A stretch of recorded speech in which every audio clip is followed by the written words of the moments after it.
الحمد لله الذي أعزنا بالإسلام وأكرمنا بالإيمان أشهد أن لا إله إلا الله وحده لا شريك له وأشهد أن محمدا عبده ورسوله أما بعد إخوة الإسلام.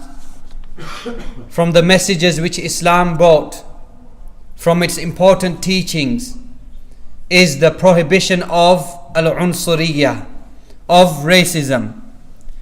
And the Sharia described racism with the worst terms. In fact, it has been described as being kufr, a type of kufr. And Islam has made racism from the worst types of sin. Our religion, Islam, it teaches us that the first being who committed this sin of racism was Iblis, alayhi la'natullah. Shaitan, may the curse of Allah be upon him. When Allah ordered him to prostrate in front of Adam, he refused. And what was his reason for refusing? He said, my race, my creation is better than him. So why should I obey you, O Allah? He said, Ana khayrun min. I am better than him. How are you better than him, O Iblis? خلقتني من نار. You have created me from fire. وخلقته من طين. And you have created him from soil and clay. And this was the first instance of racism which occurred. And Allah subhanahu wa ta'ala, He teaches us that every single human being comes from the same person, meaning Adam alayhi salam and his wife Hawa alayhi salam. He said, Ya ayyuhan nas, O mankind, Inna khalaqnakum min dhakarin wa untha. O mankind, we have created all of you, every single human being, from a male and a female.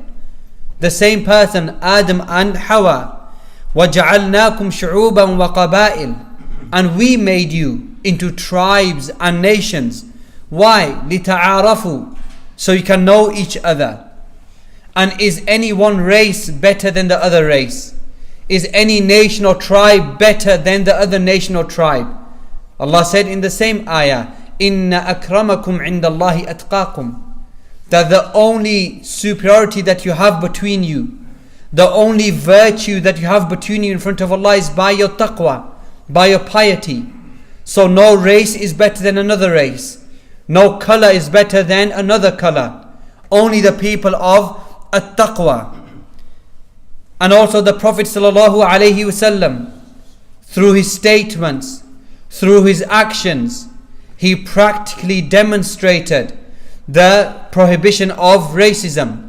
In fact, the Prophet sallallahu alaihi wasallam, towards the end of his life, he stood up in front of one of the greatest gatherings of Muslims at that time, in the plains of Arafah, and he said, Ayyuhan nas, O people, Ala inna rabbakum wahid. Verily your Lord, all of you, it is one Lord. Wa inna aba'akum wahid. And verily your father, all of you, is a single father. وَلَا فَضْلَ لِعَرَبِيٍّ عَلَىٰ عَجَمِي. So no Arab has a virtue or a superiority over a non-Arab. وَلَا لِعَجَمِيٍّ عَلَىٰ عَرَبِي. And no non-Arab has a virtue over an Arab. وَلَا لِأَحْمَرَ عَلَىٰ أَسْوَدٍ. And a white person does not have a virtue over a black. وَلَا لِأَسْوَدْ عَلَىٰ أَحْمَرٍ. And neither does a black person have any virtue over a white person, except due to what? إِلَّا بِتَقْوَى اللَّهِ. Except due to your piety in front of Allah subhanahu wa ta'ala. And the Prophet sallallahu alaihi wasallam, throughout his seerah, he practically fought against racism, and he demonstrated how severe this racism is. And he set a precedent that was not known at that time. So the Arabs of Jahiliyyah at that time, they would refuse to marry another tribe, even if it's from the same race, but they consider them low, never mind a different race. And so the Prophet sallallahu alaihi wasallam, he set a precedence.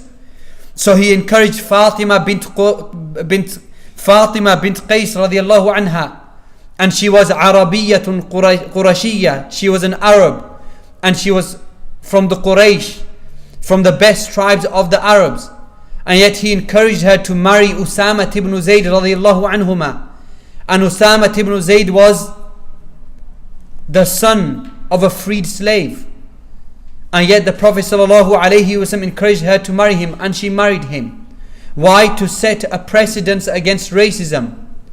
And his own cousin Zainab bint Jahsh al-Qurashiyya radiyallahu anha, his own cousin from the Quraysh, from the Arabs, and he encouraged her to marry Zayd ibn Haritha radiyallahu anhu, and he was also a freed slave, again in order to set a precedence against racism. And this racism, my brothers, it is so dangerous and so hidden.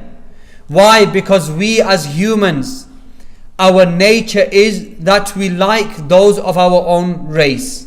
Meaning we, people of our own race, we have the same culture, we have the same tastes, we speak the same language. So often people prefer socializing with people of their own race, and there's nothing wrong with this. But on top of this you have shaitan, and shaitan is insistent upon causing problems and disunity amongst the Muslims. So perhaps a person in a state of anger, he may make a racist statement, or in a state of negligence makes a racist statement. And this even occurred from those who are better than us, i.e. the Sahaba alayhim ridwanullah, it occurred from them. But the Prophet sallallahu alaihi wasallam, he dealt with the issue, and he was firm and direct in dealing with the issue. So for example, one day Abu Dharr al-Ghafari radiyallahu anhu, and he's a virtuous companion, Sahabi Jalil, he called Bilal. And if you remember, Bilal was a black slave from Abyssinia, freed by Abu Bakr radiyallahu anhu. He said to him, Yabna Sauda, O son of a black woman.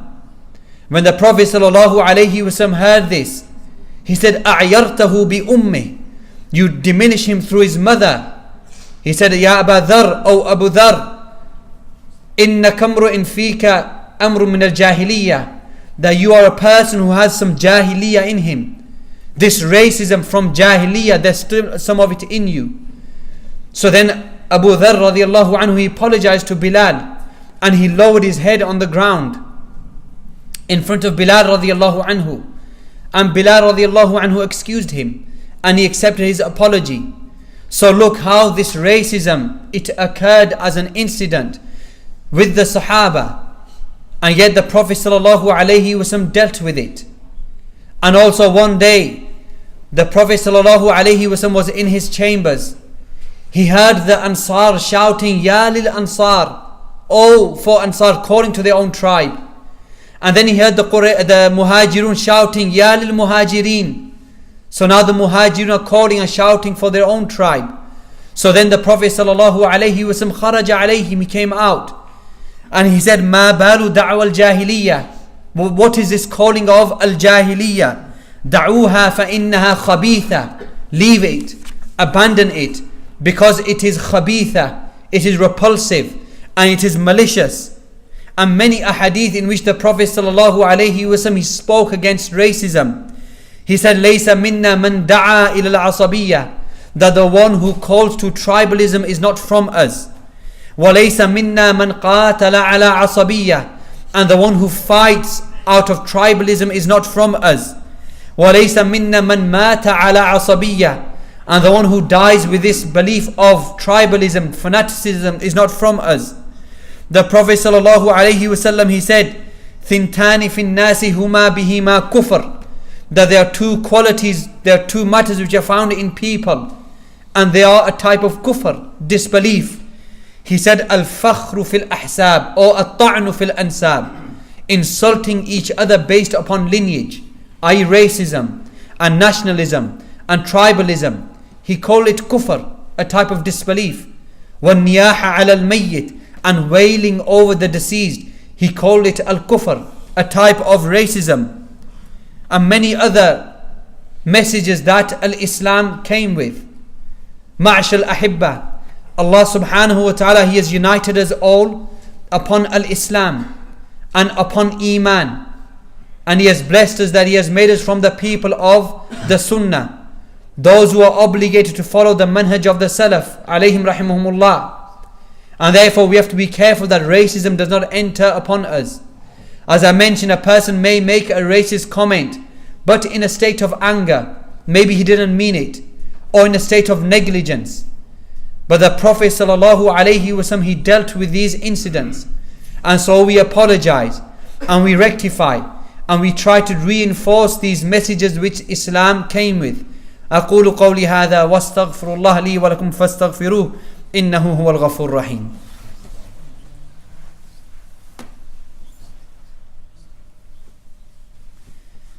بسم الله والحمد لله والصلاة والسلام على رسول الله أما بعد. إخوة الإيمان, as I mentioned, the religion of Islam, it came and it spoke against racism.